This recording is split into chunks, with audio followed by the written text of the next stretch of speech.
Hey there, my sexy Star Wars fans. It's Raven here, and today we're diving deep into one of the most emotionally explosive chapters of the saga, Revenge of the Sith.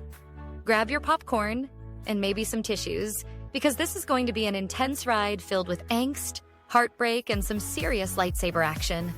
Will Anakin fall to the dark side? Will Padmé's heart be irreparably shattered? Can Obi-Wan mend his broken heart? Stick around to find out. Be sure to like, subscribe, and ring that notification bell so you never miss a dose of snarky Star Wars content. And for those feeling a little extra naughty, come join my exclusive fan club for some NSFW treats that are out of this world. Link in description and below. Trust me, you won't want to miss what I have in store. May the Force be with you, my sexy stans. Spin those ships and break the sky. Dark side's rising, don't ask why. Darth Vader's breathing takes the stage. Snarky recap on a Sith rampage.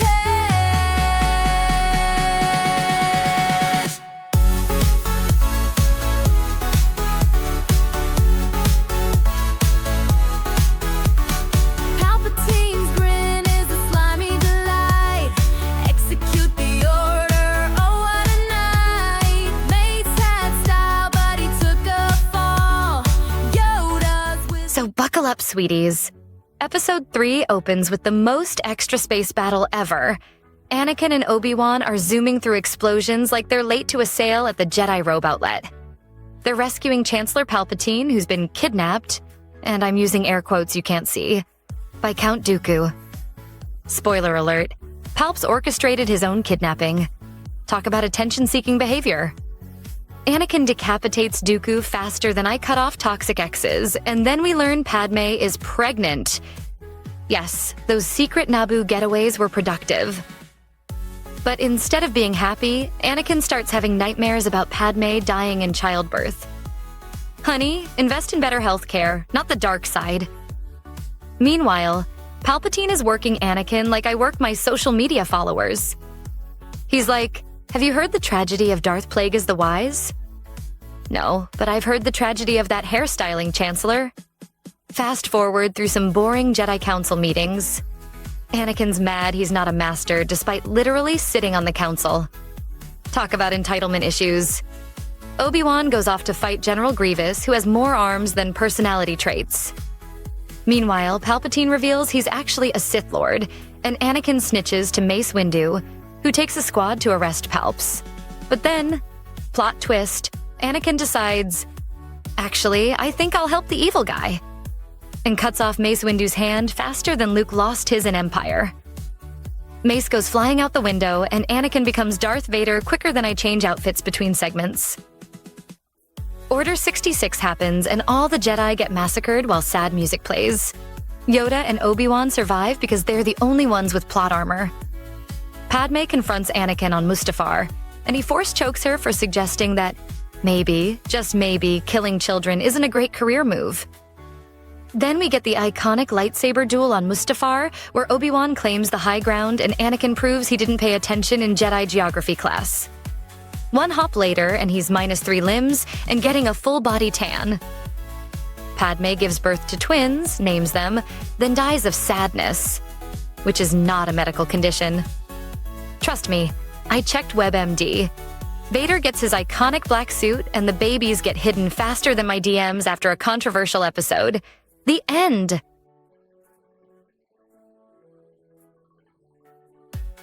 What the critics said. Let's look at what the boring professional critics thought. Roger Ebert called it a happy surprise and gave it 3.5 stars. That's like me giving 3.5 stars to a blind date who shows up wearing socks with sandals. Generous. A.O. Scott from the New York Times said it has a kind of sickening fascination, which is coincidentally what my ex said about my HoloNet account. Meanwhile, The Guardian called it the best of the prequels, but said, the dialogue is truly terrible. Well, duh. Nothing says romance like I don't like sand as foreplay.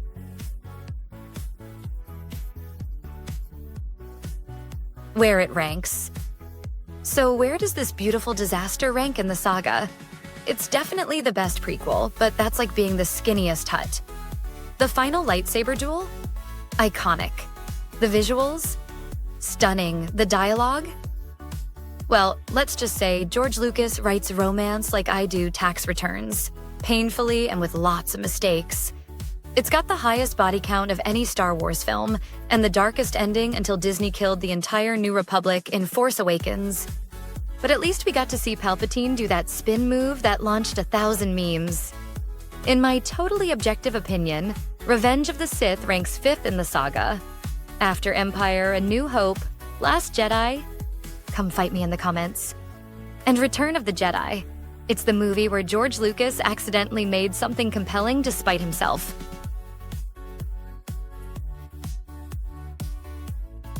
Social media reacts.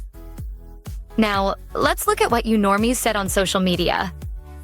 Jedi MasterFan99 tweeted, "Watching Anakin slaughter younglings, then 10 minutes later screaming, 'I hate you,' while on fire is peak character development."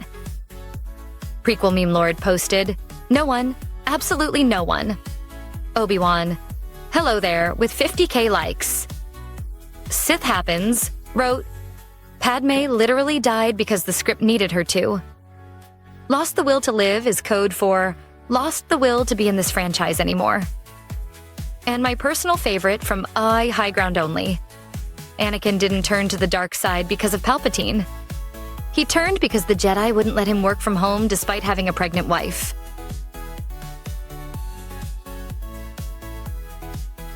What worked? Let's talk about what actually worked in this space tragedy. First, Ewan McGregor's performance. That man carried this trilogy on his beautiful shoulders like I carry this show on my charisma. The opening space battle? Chef's kiss. It's 25 minutes of pure Star Wars eye candy. Order 66? I still cry every time that music starts. John Williams said, "I'm going to make everyone sob uncontrollably." And he delivered. And say what you will about Hayden Christensen's acting, but that man conveyed, "I'm about to murder everyone in this room with just his eyes." That's range, sweeties.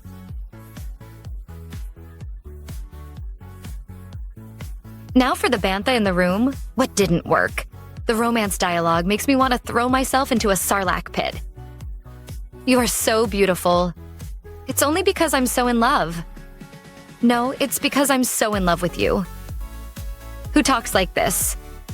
General Grievous. All that build-up for a character who dies faster than my interest in pod racing. 4 lightsabers and the survival instincts of a lemming. And let's discuss Padmé. One of the strongest female characters in the prequels reduced to crying in an apartment and then dying of big sad. Justice for Padmé. Also, why does no one recognize C-3PO in the original trilogy when Anakin built him? Plot holes bigger than the Death Star exhaust port.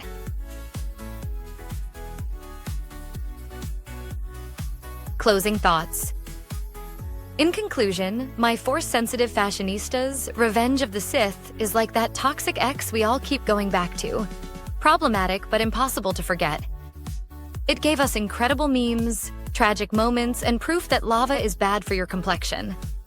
It's the prequel that almost makes you forget about Jar Jar, and for that alone, it deserves our respect. It's a beautiful, messy, over-the-top space opera with lightsabers, betrayal, and the worst prenatal care in cinematic history. That's all for this week's Holo Hotline recap. Remember to like, subscribe, and tell me your hottest Revenge of the Sith takes in the comments.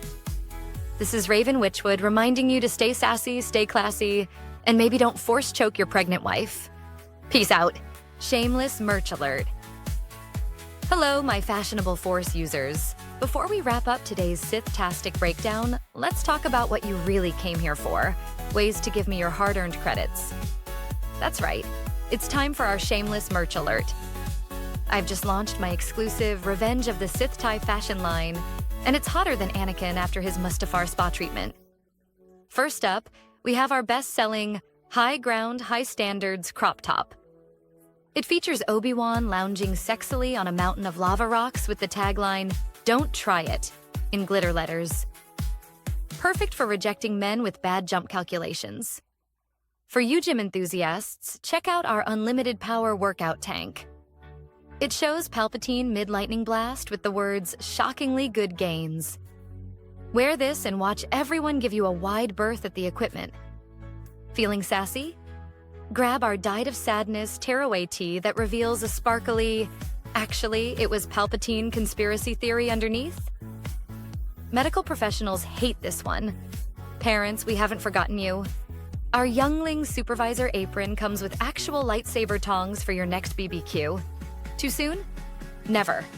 And my personal favorite, our sand, it's coarse, rough, irritating beach towel. It comes pre-filled with sand that's impossible to remove, just like the trauma of Episode 3.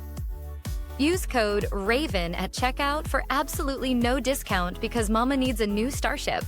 Shipping not available to Mustafar due to delivery personnel complaints about the temperature? Obi's got sass and Anakin's mad.